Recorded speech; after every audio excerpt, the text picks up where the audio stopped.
Oi pessoal, seja muito bem-vinda, muito bem-vindo a mais esse episódio especial do podcast Sucesso à Brasileira. O meu nome é Celso Sberner, eu sou consultor de tecnologia, de processos e pessoas há muito tempo e tive o prazer de conhecer muita gente interessante ao longo da minha carreira. São profissionais, executivos, empreendedores, empresários de sucesso com muita história para contar. Hoje vai ser incrível, inclusive aqui a gente está com uma pessoa sensacional. O objetivo do nosso podcast é trazer casos de sucesso, pessoas que tiveram sucesso com histórias para contar. E eu tenho certeza que quanto mais a gente falar de sucesso, quanto mais a gente compartilhar essas histórias, esses casos e trazer assuntos de interesse geral, a gente vai começar a criar um ciclo virtuoso de sucesso no nosso Brasil. Esse é um dos propósitos do projeto Sucesso à Brasileira. Hoje eu tenho o prazer de trazer aqui uma pessoa sensacional, que é a Andréa Manzano. A Andréa trabalhou por mais de 30 anos em empresas de tecnologia, de educação, em posição de liderança. Ela foi CEO de 4 empresas, ela é empreendedora. Ela trabalha hoje como presidente América Latina, presidente do Mulheres em Conselho. É um prazer imenso ter você aqui, André, com a gente. Muito obrigado pela sua presença. Muito obrigada, eu que agradeço. Obrigado pelo convite, um prazer estar aqui. A gente vê tudo que você faz, André, e começa a ver a agenda que você tem esse ano e a gente sabe da dificuldade de você estar aqui. Então é sensacional contar com você aqui. E eu já ia começar com essa provocaçãozinha, né? Quando a gente vê tudo que você faz, né? Quando a gente começou a olhar a lista de pessoas para chamar para o podcast, então a gente começou a fazer algumas coisas aqui, pessoal. A gente começou a falar, bom, vamos trazer pessoas que são empreendedoras, que já tiveram muito tempo no mercado de tecnologia. Que trabalham liderança feminina. Que foca em diversidade. Que trabalha com a parte da educação. Que tem um lado de ajudar o Brasil. Que tem conceitos de ESG. André, você gabaritou. Eu falei assim, tá bom, então em tudo a gente tem que insistir um pouquinho em trazer André. Como é que você faz para atuar em tantas coisas? Como é que você fez e faz para chegar nesse ponto? Bom, na realidade eu estou no mercado há bem mais de 30 anos, né? 30 anos foram tecnologia. Eu comecei numa época em que haviam poucas mulheres ou quase nenhuma mulher no mundo de tecnologia, em fábrica de hardware. Eu acho que esse esforço das mulheres até hoje, né, em ter que mostrar e que pode e que é possível, para mim ele sempre foi muito natural, porque eu sempre fui muito curiosa. A minha formação não é em tecnologia, eu sou administradora, economista e tenho outras especializações, mas eu sempre gostei de tecnologia. Então, por conta disso, eu tinha que me esforçar um pouco mais do que os colegas que eram de tecnologia. E acabei indo muito para a área de negócios, né? E a área de negócios, ela leva você a se envolver muito com gente. É uma coisa que eu gosto muito, né? Genuinamente, lidar com pessoas, né?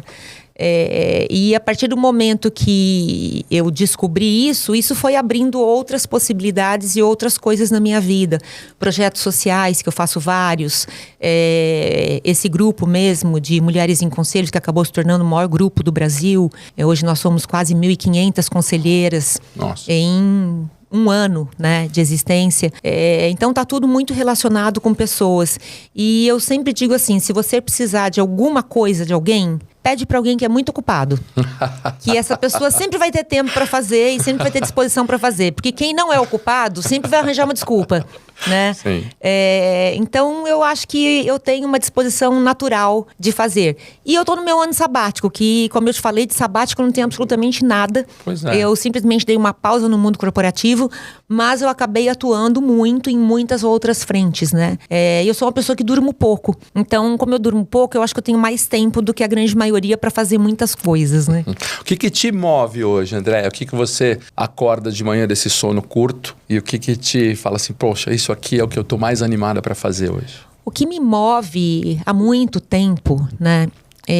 O que a gente vai fazer com esse país? Que eu acho que pouca coisa é feita por um país que é tão rico. Eu acho que por conta do Brasil ser tão rico em belezas naturais e a gente não tem quase, né, acidentes naturais, o brasileiro ele é um pouco mais acomodado. Eu não vou nem falar aqui em questões políticas, mas eu acho que o setor privado, ele tem uma responsabilidade muito grande sobre o que isso aqui vai se transformar. Principalmente agora que ESG é pauta, a gente tem uma riqueza imensa que é pouquíssimo explorada. Então, o que me move? Me move isso, sabe? Me move meu país. Tem tanta coisa para se fazer, tem um potencial humano tão gigante aqui. Eu sempre falo que o que falta para muita gente é oportunidade. E a base de tudo isso é educação. Que, novamente, não existe política pública para educação. Então, de novo, né?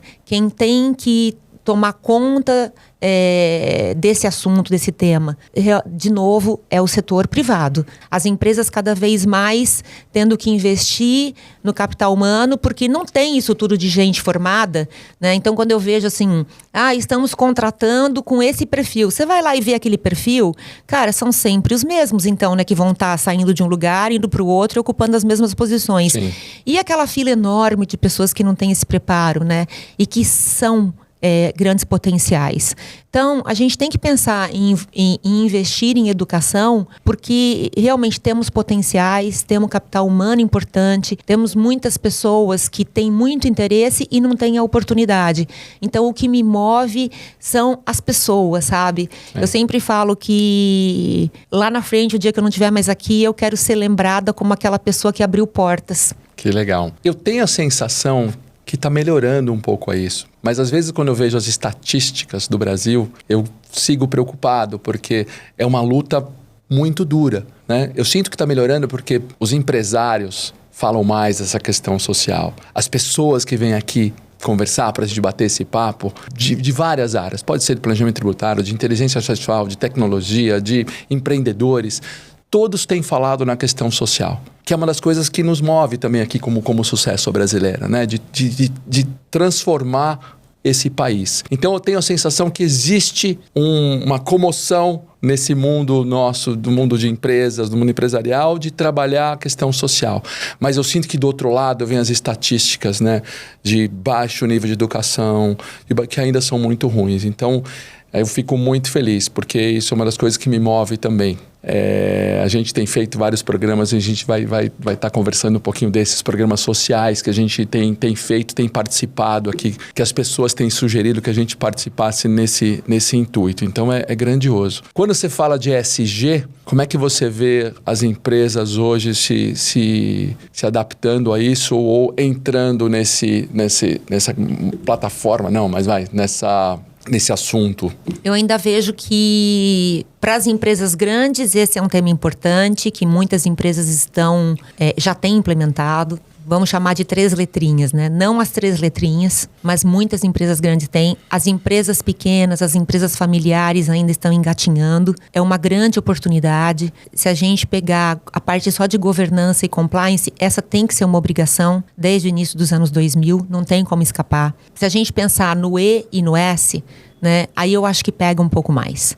Se a gente pensar no social, a gente está muito longe. E aí, por esses motivos que a gente já mencionou e por outros tantos que a gente poderia falar. Se a gente pegar o E, embora a gente como vive aqui, a gente tende a criticar o país, né? Mas o Brasil, por exemplo, é um país que ele está à frente se a gente pensar, por exemplo, transporte. É o que move o nosso transporte. Nós somos um dos únicos países do mundo que tem etanol. Então, a gente já sai na frente. A gente não precisa de carro elétrico aqui, se a gente for pensar. Sim. A gente não precisa. A gente tem o etanol e a gente já está na frente com isso. Mas a gente está muito atrás em outras coisas que a gente tem que pensar. E não tem mais volta, né? E não tem mais volta para o mundo. Tem um estudo que mostra que no ano de 2050, essa nossa faixa América Latina e África, nós teremos 365 dias por ano com uma média de temperatura de 40 graus. Quando isso? Quanto tempo? 2050. O que a gente vai fazer? Pois é. Dá para ESG, dá para falar horas. É mandatória essa história de clima. Eu acho que nenhum ano nós estamos, né? 2023, 2024, o ano de 2023 acho que nunca foi tão sentido a mudança climática como agora. Sim, né? A gente está pensando em clima, né? Mas se a gente pensar no que isso traz além de clima, né? Escassez de alimento, doenças novas, doenças que não existiam em determinados lugares do mundo, determinados alimentos que eram produzidos e hoje têm menor escala por conta do clima. Eu estava lendo que 95% dos empresários brasileiros, eu não sei se de grandes ou pequenas empresas, mas pensam em ESG nesse momento. Então, eu acho que está nas grandes empresas, como você falou, nas médias, e nos pequenos ainda, os pequenos têm que tentar sobreviver no Brasil, que tem outras dificuldades aí, tributárias, jurídicas e de mudanças econômicas. Mas acho que todo mundo tem isso em mente. Eu acho que não tem. Desculpa Ainda bem, assim vira um papo, vira um papo mesmo, né? Não tem. E eu acho Você acha que é mera estatística? Não, eu acho que é uma utopia.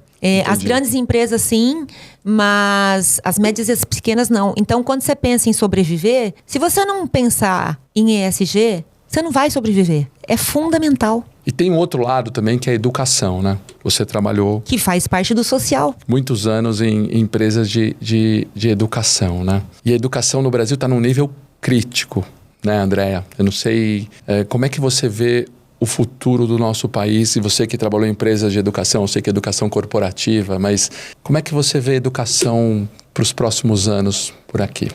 Então, quando você percebe que aluno de rede pública, ele não precisa frequentar uma escola para ser aprovado, tem alguma coisa muito errada, né? Tem alguma coisa muito errada.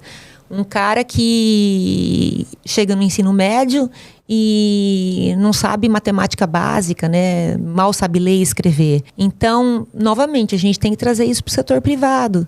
O setor privado tem que ter isso na agenda, porque senão a gente vai ter um futuro desastroso, falta de mão de obra e desastroso em outros aspectos, porque com a entrada da inteligência artificial, muitas profissões não vão mais existir. Tudo que é automático e mecânico vai de fato acabar. Vão surgir outras oportunidades, mas essas outras oportunidades, elas estarão na mão de quem está preparado. E a gente tem uma grande população que não está se preparando e que vai depender o quê? Desse social que vai se preocupar com a educação para preparar essas pessoas. Porque se a gente não pensar nos jovens de hoje, né? Porque a gente fala assim, os jovens de hoje são super preparados, eles já nascem aqui com o dedinho aqui, as crianças nascem com o dedinho aqui. Cara, mas isso é uma pequena porcentagem da população. A grande maioria não tem acesso, né? E pensando em Brasil e América Latina, não tem acesso. Então é uma super gigante preocupação. A gente precisava de uma revolução de educação no nosso país, né? Que se eu fizesse agora, falar assim, olha, isso vai acontecer nos próximos 20 anos e a gente vai tirar esse atraso, né? Aquela comparação que a gente tem com a Coreia é sempre entristecedora. Você já viu aquela história que há 60 anos atrás, Brasil e Coreia do Sul tinham o mesmo nível, né, de economia e de nível educacional e tudo, ali meio baixo. E hoje em dia não dá nem para comparar o que aconteceu, a revolução que teve com educação na Coreia do Sul. Cara, pega Singapura nos anos 60. O que transformou Singapura? Educação. O que transformou Singapura foi educação. E isso se fala tanto, mas eu não sei que isso não sensibiliza o governo. Não vamos falar de política aqui, mas isso não sensibiliza nenhum dos governos. Porque não é conveniente. Mas tem que ser. Para ter sucesso no Brasil, né?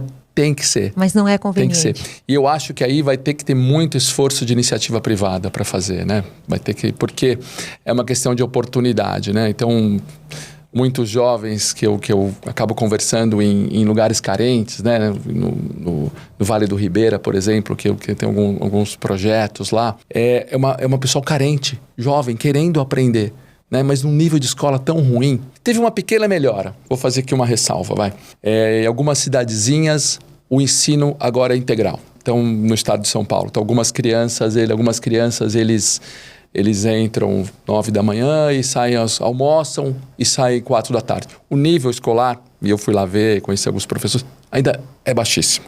Talvez ele não vai saber ler e escrever, mas pelo menos já fica na escola das 9 às 4 da tarde, que não ficava. Antes era das 7 às 10h30 ir embora e pelo menos fica mais tempo. Essa é só a ressalva que eu conheço de melhora do nosso ensino, né? Você falou de inteligência artificial. Como é que você vê essa revolução que a gente está vivendo? Eu acho incrível. Eu acho super incrível. Eu acho que é inevitável.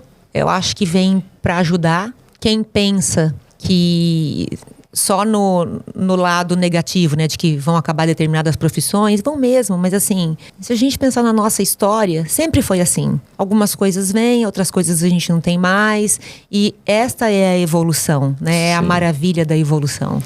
Então, a gente tem que se adaptar a tudo que é novo. Se você estiver fechado para o que é novo, cara, morre. Porque a gente sempre vai ter o que é novo. E os próximos 5 anos, a gente vai ver uma evolução que não aconteceu nos últimos 20. Então, uma velocidade muito maior. E eu tenho certeza que a inteligência artificial, ela vem só para ajudar. Sem dúvida. Eu acho que vai acabar sendo um modelo híbrido, né? Você vai ter funções de inteligência artificial ajudando as pessoas no trabalho, né? Então acho que vai ser uma era muito bacana. A gente tem um privilégio na nossa geração, né, André, de ter vivido tudo que a gente fazia no papel alguns anos atrás e viver inteligência artificial agora. Que loucura que é isso, né? Eu também estou muito empolgado com essa história de inteligência artificial. André, você é inspiração para muita gente. Você é inspiração para muita gente, para mulheres, para homens em vários pontos da carreira, né? E isso é muito bacana, a gente até conversou um pouquinho antes, é uma responsabilidade que você traz e de estar cansada de tanto falar nisso. Mas sua carreira é muito legal, você está muito em empresa de tecnologia, então lá, Digital, HP, Compass, uma das maiores do mundo, que é a SAP, né? Então isso te deu uma base muito bacana. E depois tem uma guinada nessa história, porque depois você foi ser CEO de várias empresas. Esse é um ponto que muita gente que está escutando aqui, a gente que entende assim, tá bom, estou trabalhando nessas empresas de tecnologia, como é que eu vou virar CEO um dia? Como é que foi essa virada para você? Eu não planejei a minha carreira. As coisas foram acontecendo, porque nos primeiros 20 anos da minha carreira, eu não tive posição de liderança. De novo, eu era uma única mulher ou uma das únicas mulheres onde eu trabalhava na tecnologia. A SAP me deu muita pista para crescer, né? Eu sempre enalteço muito o nome de um cara, que é o Antunes, que foi o presidente da SAP e que se tornou um grande amigo. Todo ano a gente comemora o nosso ano de amizade, né? Porque, assim, ele deu pista não só para mim, mas para muitas mulheres. Foi a primeira empresa que eu trabalhei em que eu falei assim, uau, aqui mulher tem oportunidade, mulher está na direção, né? Eu posso também. A partir dali, que em 12 anos eu tive 5 promoções, que eu entrei como consultora e saí como diretora de vendas da América Latina, né? O meu próximo passo, eu pensei, cheguei até aqui, agora eu vou ser CEO. E eu fui CEO de uma empresa familiar de telecomunicações. Com um objetivo fechado, me entregou, você tem que fazer isso aqui. E quando me falaram para que eu estava sendo contratada, né, e nas entrevistas, cara, metade do que me falava eu não entendia. Olha, você vai ser responsável por isso, por isso, por isso. E eu só ia pensando assim, né? Eu falei assim, eu tenho que pesquisar isso, pra não ter a mínima ideia que é. Eu falei, sou eu a pessoa. Dizem que as mulheres, quando elas leem uma descrição de posição, elas não se aplicam porque elas falam, eu não preencho tudo isso aqui. E os homens, quando leem, não preenchem, mas eles se aplicam porque eles são ousados, né? Eu acho que eu sempre fui ousada, porque eu sempre pensei assim, se alguém fez, eu posso fazer. Que legal. Né? Quando eu assumi, eu fui atrás de quem sabia para me ajudar. Eu sempre encontrei ajuda. Depois dali, eu assumi um grande parceiro da Microsoft. Muitas coisas eu também não sabia ainda, mas eu fiz e eu sempre fiz com muito sucesso, né? E de novo, o que é sucesso, né, Celso, que a gente está falando sobre isso? Sucesso, eu acho que é tudo aquilo que você faz com dedicação, que você toma posse daquilo e você fala, eu vou fazer da melhor maneira possível. Eu sempre falei assim, que se um dia eu tivesse que lavar roupa para fora, as pessoas iam olhar o meu varal, iam ver assim minhas roupas brancas, branquíssimas, iam falar assim, eu quero que ela lave as minhas roupas. Sabe? Porque eu acho que isso é sucesso. É você fazer aquilo que você se dispõe a fazer da melhor maneira possível. Sempre vai ter alguém olhando. Sempre vai ter alguém falando assim, poxa, essa pessoa faz isso muito bem feito. E assim as coisas foram acontecendo. Eu fui recebendo os convites e até que uma empresa global, a maior empresa privada de educação do mundo, me procurou que queria um CEO para o Brasil com background de tecnologia. né? E aí eu migrei para o mundo da educação. Eu nunca tinha trabalhado com educação. Mas eu falei, é um assunto importante, é um assunto que me interessa, é um tema que me move, não deve ter tanto segredo. Eu tenho super preparo, então vamos lá, ver o que é esse mundo de educação e vamos vender educação. E o meu forte nesses anos todos foi muito B2B, pensando exatamente nisso que a gente falou. O setor privado tem que preparar as pessoas. Então, ousadia é a primeira dica que você deu aqui. Vai dessa lá história, e faz. assim. Tava lá, a diretora de comercial, mandando uma zona de conforto ali na SAP, mandando em tudo lá junto com o Antunes, tranquila, vendendo a rodo. Você, não, quero ser CEO, é isso? Quero ser CEO. E posso ser CEO. Exatamente. Que bacana. E sempre fui uma CEO vendedora, né? Sempre sou, porque eu, assim, amo vendas, né? Então, sempre fui uma CEO vendedora. Mas aí teve que se preparar também, porque depois você está falando aqui, bom, quando você chegou lá para educação, você já estava super preparada. Então, tem uma fase de estudo aí bastante, né? E tem também o seguinte, né? Quando eu migrei para a educação, o que foi muito bom foi que eu tinha um outro olhar, né? Eu tinha um olhar de tecnologia, de telecomunicações, de serviço. Então, quando você muda de segmento de negócio, eu acho que tem também a pegada legal que é assim, você chega com um olhar fora da caixinha. Então, as pessoas que estão lá, elas conhecem muito daquele negócio. E você chega com um olhar fora da caixa e fala assim, poxa, mas dá para fazer isso, que ninguém nunca pensou. Então, eu acho legal isso, né? E a gente que veio do mundo de consultoria, né? E trabalhou com tantos segmentos diferentes de negócio, eu acho que a gente acaba exercitando mais a criatividade, né? Tem uma visão um pouquinho mais ampla também, né? De ter visto tecnologia em vários setores, né? Não, imagine, na época de SAP eu passei 1 ano na Alemanha desenvolvendo oil and gas. Eu não entendia nada de petróleo. Eu fui fazer isso. Então, assim, eu acho que é possível. Sem dúvida, né? E aí você virou líder, né? Você já falou que e conversando com você dá para sentir muito forte como você é boa de papo e boa com pessoas, né? E você como líder, quais são os fatores principais assim que você acha de um líder de sucesso? No meu caso, né? Eu acho que não tem uma receita, mas no meu caso, eu amo gente. Eu amo gente e amo bicho também, tá? Mas eu amo gente. Eu amo todo tipo de pessoas, né? Eu acho que todo ser humano, mesmo aquele que você pensar assim, é o cara mais cruel, tem alguma coisa ali que não foi trabalhada, sabe? Eu acho que não existe alguém que é tão ruim. Então, assim, o fato de eu me interessar genuinamente pelas pessoas me ajuda muito.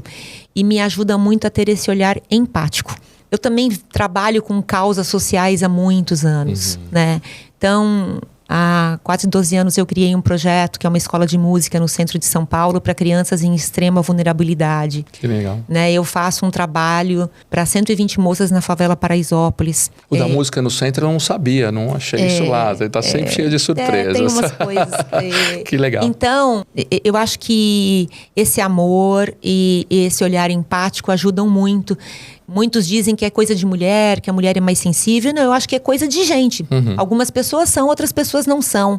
E quando as pessoas percebem, né, o seu time percebe que você é uma pessoa que tem esse olhar empático, né, e que você abraça as pessoas, e você abraça as pessoas de todas as formas, né? Quando você ama, você corrige, você chama atenção, né, se abraça com afeto também. Então, eu tô junto pro que der certo e pro que der errado. E eu acho que isso faz com que você crie times vencedores, times de sucesso. Então, eu acho que essa foi uma receita que eu talvez desenvolvi. E eu sempre pensei assim, eu quero ser a líder que eu não tive. Sim. Lá no começo da minha carreira. Eu tive depois de muito tempo, mas eu sempre pensei assim, o que eu não quero ser, né? O que eu vi que eu não gostei. Eu quero ser aquela pessoa que eu não tive para mim. Perfeito. Você acha, né, que a gente fala de sucesso à brasileira, você acha que ser brasileira te ajudou nesse processo? Aquela história que o brasileiro, ele se adapta mais, ele tem mais maleabilidade, um pouco mais de jogo de cintura na sua carreira. Ser brasileira te ajudou? Olha, eu sou brasileira, mas eu tenho um mix de cultura dentro da minha própria família, né? eu tenho uma vivência global muito grande. Então, eu acho que essa vivência em muitos países, ela ajuda você a entender outras culturas e respeitar outras culturas. Entender como as pessoas são. Né? Então, por exemplo, quando você passa 2 anos no Japão e você vê uma cultura totalmente diferente da sua, não é correto você falar o japonês é frio, né? O japonês não é amigável. Não, é uma cultura dele, que é uma cultura mais reservada, é uma cultura de muito respeito.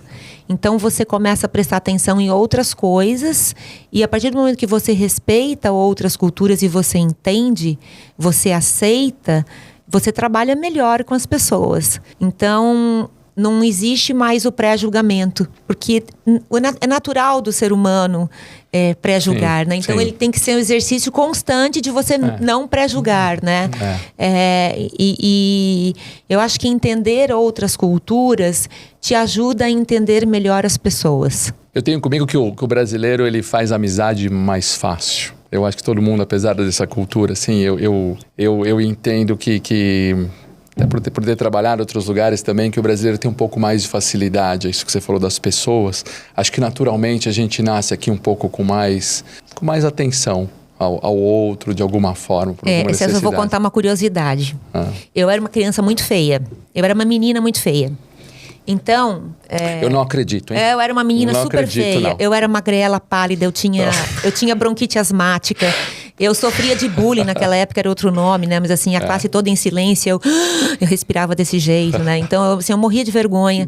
Eu percebi, assim, eu não ia ganhar na beleza, né? Então, aquelas meninas todas bonitinhas, na fase que todo mundo é bonitinha, que eu não era, eu falava assim, eu tenho que ganhar de outro jeito, né?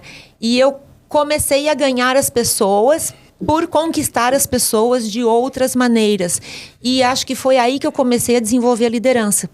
De formar grupos dentro de escola, de movimentar, de vender coisas dentro de escola e de participar de grupos diferentes. Então, assim, eu era aquela que entrava no grupo dos meninos para bater figurinha. Né? Então, eu sempre tentava um jeitinho de participar de tudo. Que era aí... legal, então. Você era legal da escola. Eu era feia, mas eu era legal, né? Não acredito. Depois pessoal, na descrição dela, nós vamos ver as fotos. Não, tô brincando. Eu não acredito, mas tudo bem. E isso fez a diferença. Sim, isso fez a diferença. Fez toda a diferença. E sempre gostei muito, assim, de negócios, né? De vender. Isso sempre me interessou. Então, também é um interesse das pessoas, né? Porque o bom vendedor, ele tem que ter uma boa leitura das pessoas, né? Tem que ter uma boa leitura das pessoas. E com tudo isso que você faz, André, como é que é equilíbrio de vida pessoal e vida profissional, assim? Como é que você tem feito isso? Você falou de ano sabático, que eu vi que não é nada sabático, mas como é que você tem equilibrado essa história?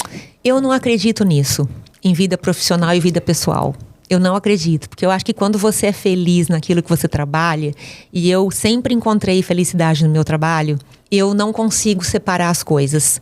Por quê? Eu tô no fim de semana, encontro uma pessoa que é meu cliente, que é meu parceiro, que faz parte do meu grupo de conselheiras, e a gente se mistura, e muitos dos meus clientes em todos esses anos se tornaram grandes amigos, líderes meus se tornaram grandes amigos, então não tem essa divisão, sabe? Eu não tenho esse desequilíbrio. Eu acho que para mim é perfeito. E eu amo o que eu faço em todas as maneiras. Então, se eu tiver de domingo a domingo super agitado e você me chamar para fazer alguma coisa, alguma atividade de trabalho, ou meu celular tocar e tiver que responder alguma coisa num domingo às 11 horas da manhã, isso não vai me chatear. Não tira meu humor, sabe? Eu não sou aquela pessoa que fala assim, uau. Tanto é que eu sou muito ativa, durmo pouco, né? Eu sempre falo para as pessoas que trabalham comigo, olha, se eu te mandar uma mensagem às 3 horas da manhã, pelo amor de Deus, não pense que você tem que ler e responder. É que naquele momento eu tô acordada e lembrei e mandei. Mas eu não tenho isso de vida profissional e vida pessoal. Eu tenho a minha vida que eu amo. Que bacana, que bacana. Todo mundo tem que fazer o que gosta, né? Não faz o que gosta. A grande maioria das pessoas trabalha porque precisa do trabalho. Tem que ter um grande exercício. Como eu vou passar a gostar daquilo que eu faço? É um grande exercício. Né? Eu tenho uma moça que trabalha para mim na minha casa há 8 anos. E eu acho que a gente também que lidera de todas as maneiras, né? A gente tem uma grande responsabilidade. Então, como que eu faço para a vida da Sandra ser feliz dentro da minha casa? Porque ela tá dentro da minha casa. Eu quero que ela goste de ir pra minha casa, eu quero que ela seja feliz. Então, assim, eu sei que a Sandra gosta de biscoitinho cream cracker. Toda vez que eu vou no supermercado, eu compro biscoitinho. Eu sei que ela gosta de café Melita extra forte. Eu compro o café que ela gosta, né? Então, assim, eu tenho que fazer de tudo para que a vida dela, naquele momento que ela está comigo, seja a melhor possível. A gente tem essa responsabilidade, porque talvez, e provavelmente, essa não foi a escolha de vida dela. Sim. Mas é o que ela pode fazer, é a capacidade dela. Então, eu acho que se todas as lideranças pensassem nisso, as pessoas seriam mais felizes, renderiam muito mais, entregariam Perfeito. muito melhor. Sim. Aí a gente volta para aquilo, né? Vida feliz, né? mas tem que ser, né? Eu acho que todo mundo... É isso aí, eu concordo tanto com você nessa história, que todo mundo tem que olhar o lado positivo da coisa. Porque tá bom, pode não fazer na essência o que gosta, mas tem pequenas coisas ali, né? Pequenas coisas que são legais. Né? Então todo mundo tem que fazer esse exercício de pegar. Em algumas teorias sobre sucesso, que muita gente acha, só vou ter sucesso quando alcançar um nível financeiro ou um nível de satisfação pessoal, assim. Não, existem os pequenos sucessos, né? Então tem que celebrar os pequenos sucessos sempre. Tá bom, então... hoje eu faço uma coisa que eu não gosto, mas minhas terça-feiras são bem legais, porque eu faço aqui que eu gosto. Então vamos celebrar esse sucesso, até para começar a criar uma posição feliz, uma atitude feliz, né? Então isso é muito legal. Andréia, eu vou te dar uma lembrancinha, vou só te contar uma história rápida. A gente tem eu sou um dos sócios de uma empresa de consultoria que se chama Multi, né? E a gente tem um dos sócios que, na verdade, ele não quis mais trabalhar nesse mundo de consultoria, de tecnologia. Ele não quis mais trabalhar com isso, né, um tempo atrás. E ele foi fazer coisas diferentes. Então, ele pesquisou muito sobre lúpulo, sobre cerveja. Ele gosta bastante de cerveja. E ele foi plantar lúpulo num lugar que chama Terras Altas. Eu não vou lembrar a cidade agora, mas ele plantou um lúpulo de alta qualidade e começou a fazer cerveja artesanal. Então, isso aqui é um presentinho para você, uma cerveja que chama Hiller. A Hiller até aqui é um dos patrocinadores nosso aqui. Ele fez essa edição especial dessa IPA, ele fez um rótulo para Multi. É IPA? É uma IPA bem bacana. E a história é muito legal, né? Um pouco disso que você estava falando, né? Estava feliz em consultoria, em tecnologia por algum tempo assim. Mas depois não era o que trazia mais felicidade para ele. Ele falou assim, pessoal, eu ajudo vocês com a cerveja aí na Multi. Então, um presentinho para você da que você quiser. Muito obrigada. Eu gostei do cachorrinho, né? Esse cachorrinho que chama Hiller. Ah, é? É, um cachorrinho que chama Hiller, que tem muito nessa região que ele tá lá. E tem toda essa história do cachorrinho também. Então, o pessoal depois também vai ter como acessar. Você pode acessar e comprar, é artesanal. É uma delícia. E é homenagem ao cachorrinho. Você falou que gosta muito de animal. Eu amo. É? Você tem muito cachorro? Eu tenho uma cachorrinha, a Alice. Alice? Muito bem. Cachorro faz bem para a alma. Muito. Né? Faz muito bem para a alma. Ele faz essa história. Aproveitando, né, e você que tem esse lado de trabalhar, né, de incentivar o trabalho feminino em altas posições, lá na Multi eu peguei uma foto para mostrar para você. Lá na consultoria ia ser uma foto de uma reunião do time, tá? Então, do time isso até alguns meses atrás, essa história aqui. A gente tem muitas mulheres, e antes que você pergunte, em posições de liderança, sim. Então, a gente tem lá a diretora de RH, a diretora comercial. É uma empresa pequena de consultoria. Uhum. Então, se você tem lá, sei lá, de 40 pessoas aqui, a gente tem um percentual talvez mais alto do Brasil, empresas de consultoria, que são todas mulheres. Né? Então, eu queria até te mostrar para falar assim, a gente lá na Multi tá ajudando, né? E está trabalhando e está forçando. E eu me sinto muito feliz que eu acho que nessas áreas comerciais e de gestão e de consultoria, elas são muito mais competentes. Eu diria para você que as mulheres são competentes em todas as áreas. Isso aí também a gente teria assunto para falar por muito tempo. Mas muito bom ver essa foto, viu? Gostei bastante. Que bom. Esse é um time. Que bom. Eu sou muito fã da Christine Lagarde, né? Sim. E a Christine Lagarde fala que aquele escândalo que teve do Lehman Brothers... Se fosse Lehman Sisters, nunca teria acontecido. Então, você tem tudo para dar certo. Não, tem tudo para dar certo. Antigamente eu brincava com elas, assim, né? Que a gente vai almoçar, às vezes o Alexandre, meu sócio, fala assim, meninas, podemos falar de futebol?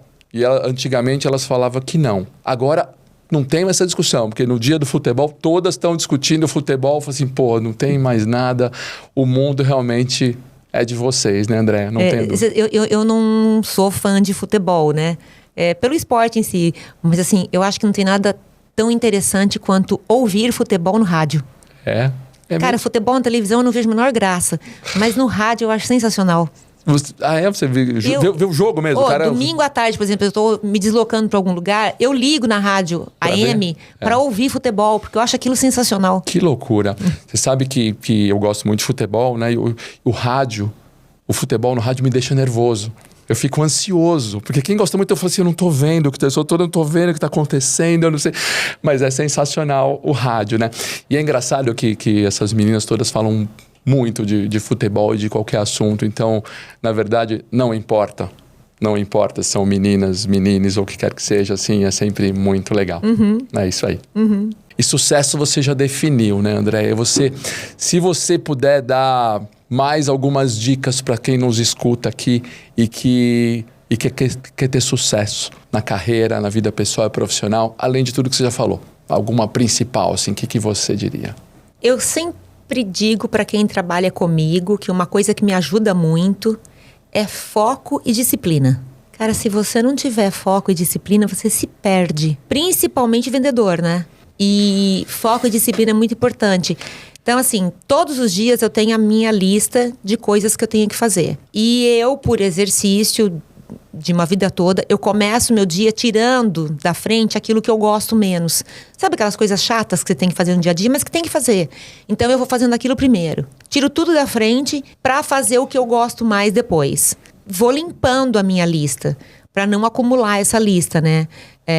Porque procrastinar também é um problema, porque você vai só acumulando, né? Então, quando você tem disciplina e foco... Essa lista é escrita? Você escreve a lista lá, é escrita? Eu coloco tudo que eu tenho que fazer para não me perder, sabe? No celular, é o to-do list, né? Para não me perder, para fazer tudo que eu tenho que fazer. E eu acho que no trabalho isso é muito importante, né? Então, assim, foco e disciplina, eles vão te levar aonde você quer chegar. Óbvio que tem umas série de outras coisas em volta disso. Mas quando você determina o que você quer, se você tiver isso em mente, para mim funcionou. E eu não tive ninguém na minha vida nunca que me indicou para nada, que me colocou ali, ó, tá aqui, ó, presentinho para você, eu vou te dar essa posição. Isso nunca aconteceu, absolutamente. A minha vida sempre foi uma vida de muita batalha, de muita luta. Então, eu acho que é possível. Sem dúvida. Como assim você tem uma banda do mundo corporativo? Eu faço parte de uma banda que chama The Corporates. Nós somos 7 CEOs, a gente só se apresenta com finalidade social. Qualquer lugar que a gente se apresente, festa corporativa, ou num clube, alguma coisa assim, tudo que a gente arrecada, a gente doa para uma obra social. A gente não faz nada diferente disso.